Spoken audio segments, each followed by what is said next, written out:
Magandang araw ng Miyerkules mga kaibigan, September 11, 2024. Meron po tayong latest weather update, pero bago po yan, please huwag niyo po munang kalimutan i-like and subscribe po ang ating YouTube channel kung hindi ka pa nakasubscribe. At pahit po ng notification bell, yan po yung napaka-importante. Maraming salamat po mga kaibigan.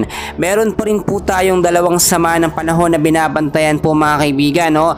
Unahin na po natin, ito po nga naging bagyo na po, no? O tropical storm na si bagyong Bebinca po mga kaibigan. International name po niya yan, at kapag ito po ay pumasok sa ating bansa, tatawagin po itong bagyong Ferdy. Ngayon po mga kaibigan, sa pinaka-latest na forecast, ito po ay meron ng 2,165 kilometers east of Eastern Visayas po mga kaibigan. Pero take note, nasa labas pa rin po ito ng Philippine Area of Responsibility natin.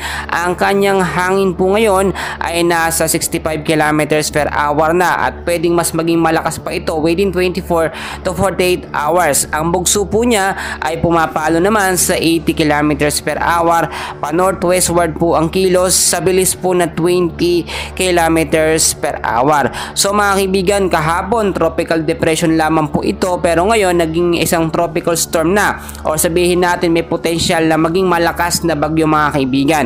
At ito yung sinasabi ko po sa inyo, nabanta nga po ni bagyong Ferdy. Hindi po tayo gumagawa ng kwento, at hindi ko rin po kayo tinatakot, bagkus palagi ko po kayong pinapaalalahanan sa lagay po ng ating panahon mga kaibigan.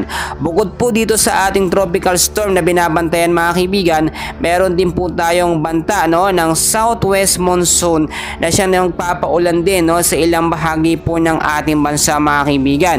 Yung mga apektadong lugar po nito nga pong trap ng tropical storm Ferdy, no, ay narito po sa area po ng Caraga at Davao Region. Maulap po na kalangitan ang mararanasan dyan ngayong araw po ng Miyerkules mga kaibigan, dahil po yan sa trap ng tropical storm mga kaibigan. So inaasahan din ng mga mahina hanggang malakas sa pag-uulan pagdating naman po sa may bandang gabi. So asahan ang posibleng pagbabaha sa mababang lugar po kapag nagkaroon po ng patuloy at malakas po na pag-uulan, at landslide naman po mga kaibigan doon naman po sa mga mountainous area, sa mga landslide prone area. Palagi pong pinag-iingat yung mga lugar na yan, no?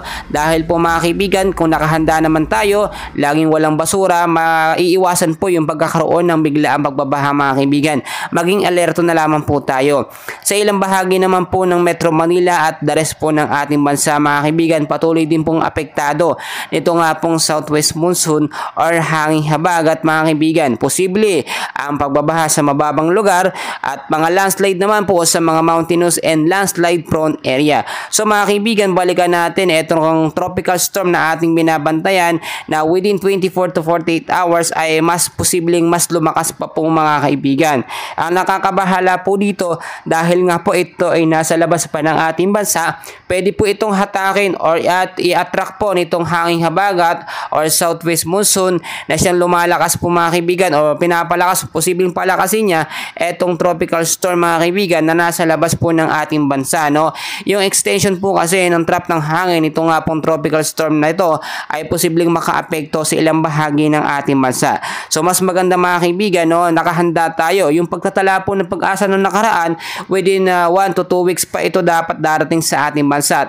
Minonitor natin yan, at in-update ko kayo na posibleng magbago within 24 to 48 hours. Hindi po natin talaga mape-predict ang galaw po ng panahon or bagyo, pabago-bago po yan. Nasa pagtatala na rin po ng Pag-asa na ngayong buwan po ng Setyembre, 2 hanggang 3 bagyo lamang po, no, ang posibleng pumasok, at nakakadalawa na po tayo, yung bagyong Enteng at ito pong si bagyong Ferdy mga kaibigan.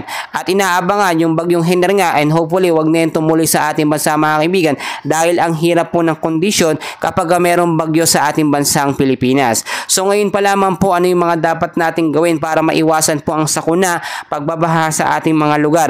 Maglinis po tayo, no? Iwasan po ang pagtapon ng basura kung saan-saan na siyang nagiging main cause ng pagbabara sa mga kanal, kaya nagkakaroon po ng pagbabaha, especially yung mga plastic po mga kaibigan. Iwasan din po natin yung pagputol ng mga puno dahil yan po ang pinagmumulan ng landslide. Kapag naubos ang puno mga kaibigan, wala pong hihigop ng mga tubig. So mga kaibigan, ngayon pong araw ng Miyerkules, no, ay may mga kaganapan at update po muli tayo sa lagay ng ating panahon. So okay, nakikiusap ng isang like at subscribe po and pahit po ng notification bell para notify po kayo sa lagay ng ating panahon. Maraming salamat at magandang araw po ng Miyerkules.